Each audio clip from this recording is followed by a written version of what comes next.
My goodness. Thank you all for coming out today. Katie and the kids and I want to thank you for being here, and we have a little announcement we'd like to share with you.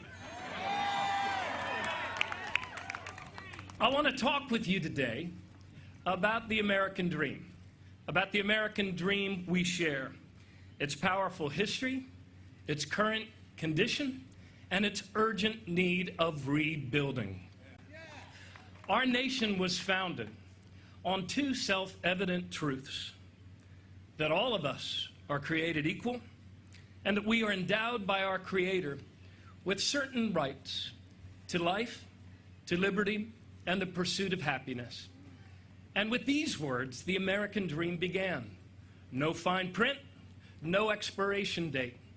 All of us are included, women and men, black people and white people, Native Americans, Irish Americans, Asian Americans, Latino Americans, Jewish, Christian, and Muslim Americans, young and old, rich and poor, workers and business owners, gay, lesbian, and transgender, and straight Americans. All of us are needed.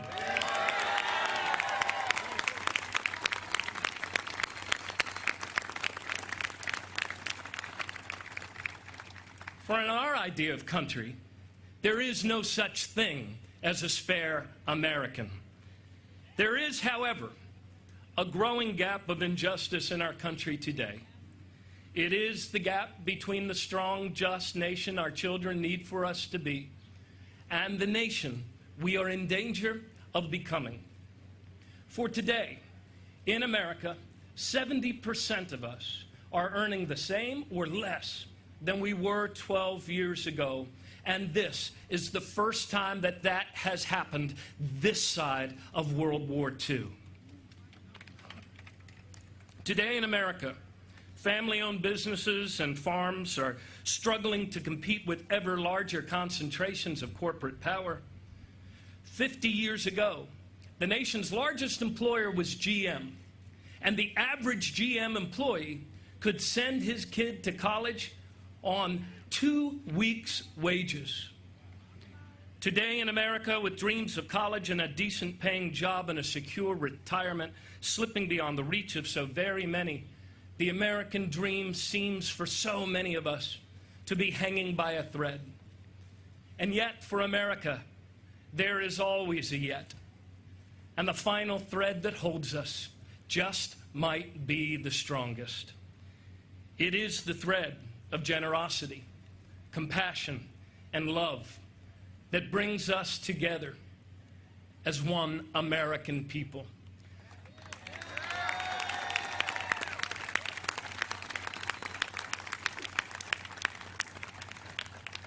For over 200 years, we have been the architects of our own future, and now we must build anew.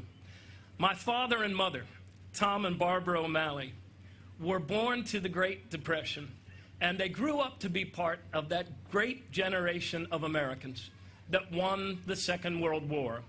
My dad flew 33 missions over Japan in a B-24 Liberator and went on to college only because of the GI Bill. And my mom herself flew in the Civil Air Patrol at the age of 17.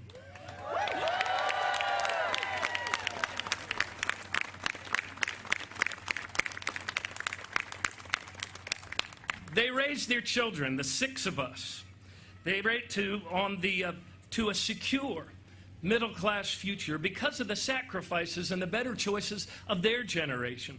But they would never accept the notion that somehow theirs was the greatest generation, for they believed and they taught us that every generation of Americans has the ability and the sacred responsibility to make themselves great for their country.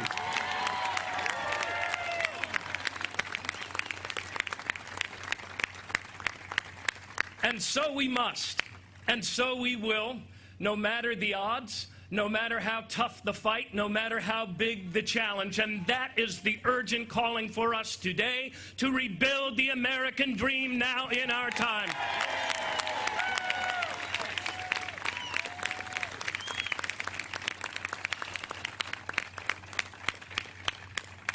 Last month, television sets around the world were filled with the anger and the rage and the flames of some of the humblest and hardest hit neighborhoods in Baltimore.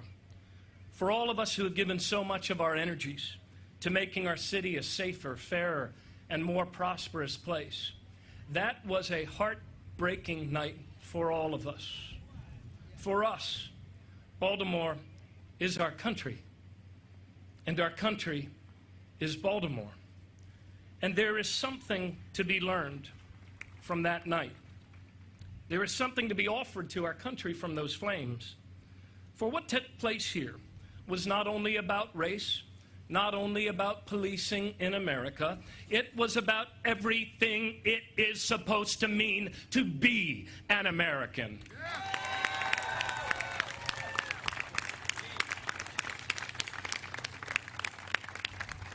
The scourge of hopelessness that happened to ignite here that evening transcends race. It transcends geography. Witness the record numbers of young white kids killing themselves on heroin in suburbs and small towns across our country. The hard truth of our shared reality is this: unemployment in many cities and many small towns across the United States of America is higher now than it was 8 years ago. Conditions of extreme poverty breed conditions of extreme violence. We have work to do. Our economic and political system is upside down and backwards, and it is time to turn it around.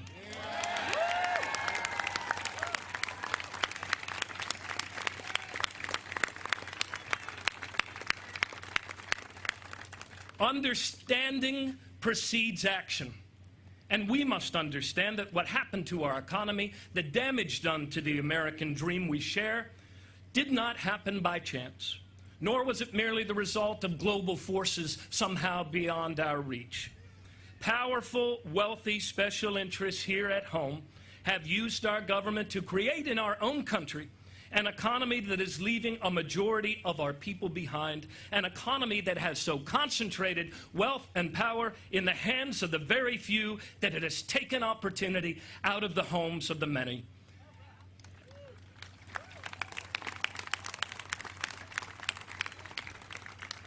An economy where a majority of our people are unheard, unseen, unneeded, and left to conclude that their lives and their labors are worth less today than they were yesterday and will be worth less still in the future. We are allowing our land of opportunity to become a land of inequality. Main Street struggles while Wall Street soars. Tell me how it is. Tell me how it is that not a single Wall Street CEO was convicted of a crime related to the 2008 economic meltdown. Not a single one.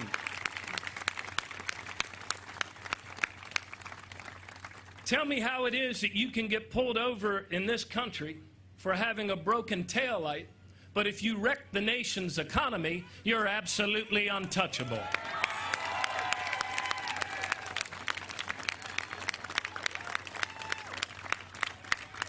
You know, and I know, this is not how our economy is supposed to work. This is not how our country is supposed to work. This is not the American dream. It does not have to be this way. This generation of Americans still has time to become great.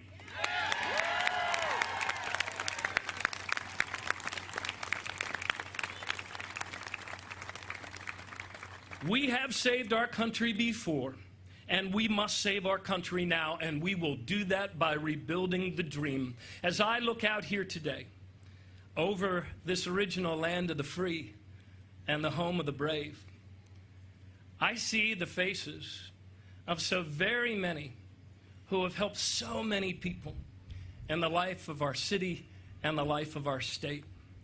Together we made our city a safer, healthier, and better place for kids. Together we made our city believe again, and we invented a better and new way of governing called CityStat. And we got things done.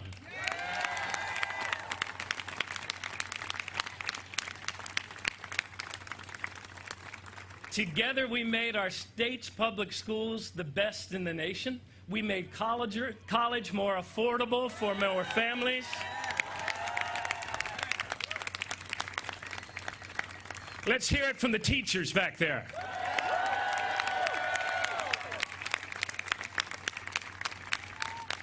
We led our people forward through a devastating recession, and we took greater care to protect the land, the air, and the waters of our Chesapeake Bay. And we passed the DREAM Act, and we passed marriage equality.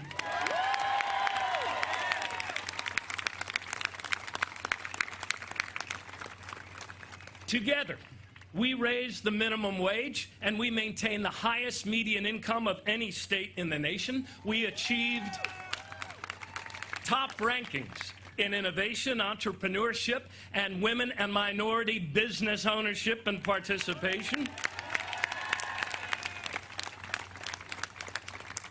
And yes, it took new leadership, it took new perspectives, and it took new approaches, but together, we believed in the American dream. We took action to make it real, and that is exactly what our nation needs to do today.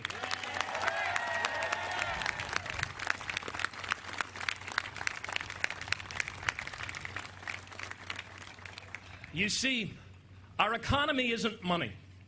Our economy is people. All of our people. We measure success by the growing prosperity and security of our people, all of our people. A stronger middle class is not the consequence of economic growth. A stronger middle class is the cause of economic growth.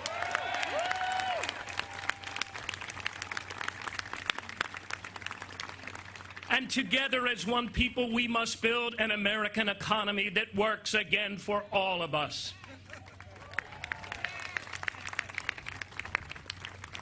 This means good jobs and wage policies that allow families to earn more as they work harder and harder.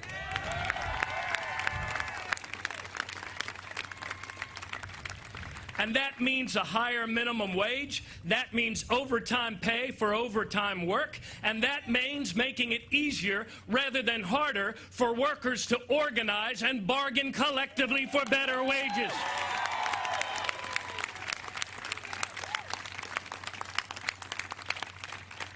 And if together we take these actions, the American dream will live again.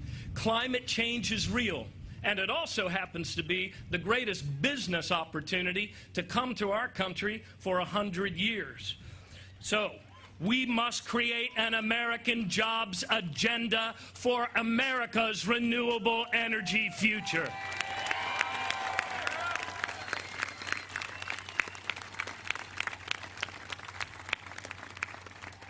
And we must also launch a new agenda to rebuild American cities as places of hope, opportunity, and justice for all.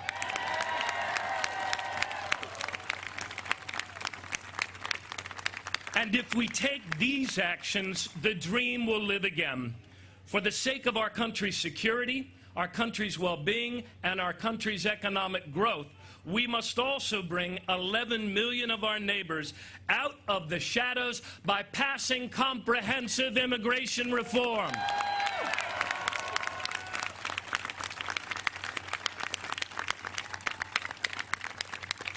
Because the enduring symbol of our nation is not the barbed wire fence, it is the Statue of Liberty.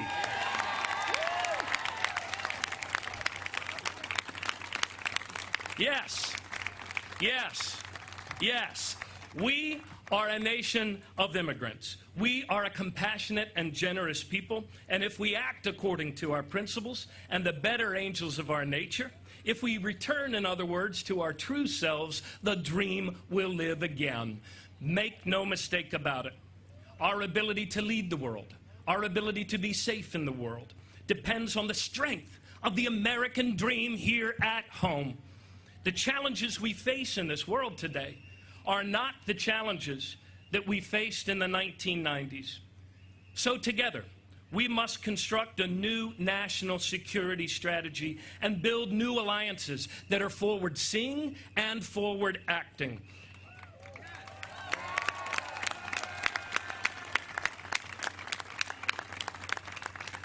And the center of this new security strategy must be the reduction of threats, fast-evolving threats from violent extremism, pandemic, cyber attacks, nuclear proliferation, nation-state failures, to the drought, famine, and floods of climate change. We must also craft a new foreign policy of engagement and collaboration. We must join with like-minded people all around the world, and especially right here in our own hemisphere, for the cause we share of a rising global middle class.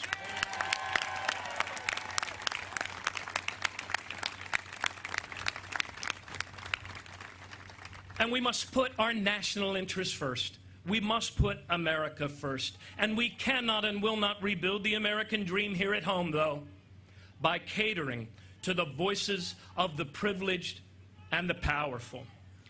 Let's be honest. They were the ones who turned our economy upside down in the first place. And they're the only ones who are benefiting from that. We need to prosecute cheats. We need to reinstate Glass-Steagall, and if a bank is too big to fail without wrecking our nation's economy, then we need to break it up before it breaks us again.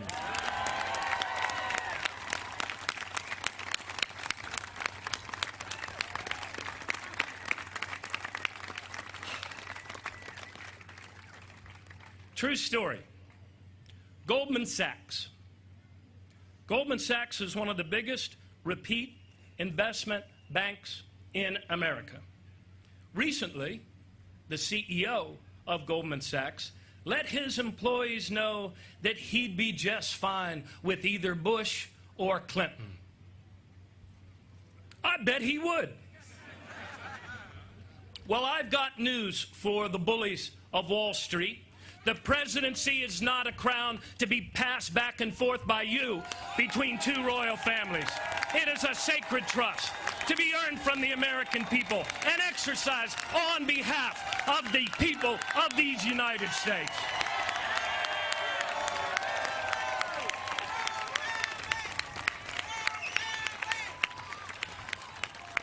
The only way we are going to rebuild the American dream is if we retake control of our own American government.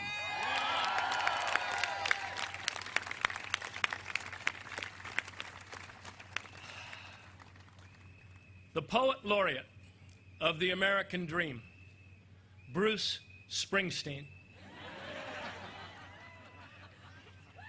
once asked, "Is a dream a lie if it don't come true?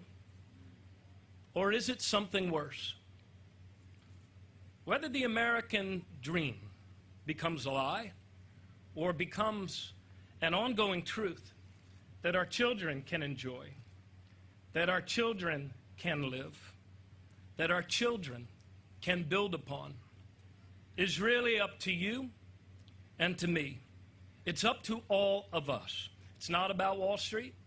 It's not about the big banks. It's not even about big money trying to buy our elections. It's about us. It's about whether together we, the people, still have the will to become great Americans.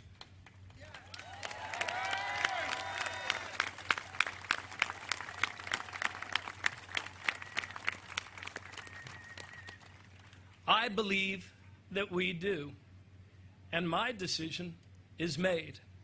Now you will all have a vital choice to make next year, for the good of your families and for the good of the country that you love and the country that you carry in your hearts. And it is a choice that people will ask you about for years to come. And so, when a child with a world of learning ahead ask you who you voted for, I want you to be able to tell that child, I voted for you. When you see a dad sweating through another long shift in order to give his daughter a better future, I want you to be able to tell that dad, I voted for you. When you see a mom working long hours at 2 jobs for the dream of being able to send her only son to college, I want you to be able to tell her, I voted for you. And when you see a young father who hungers for a decent job to support his family, I want you to be able to tell him, I voted for you. For the story of our country's best days is not found in a history book, because this generation of Americans is about to write it.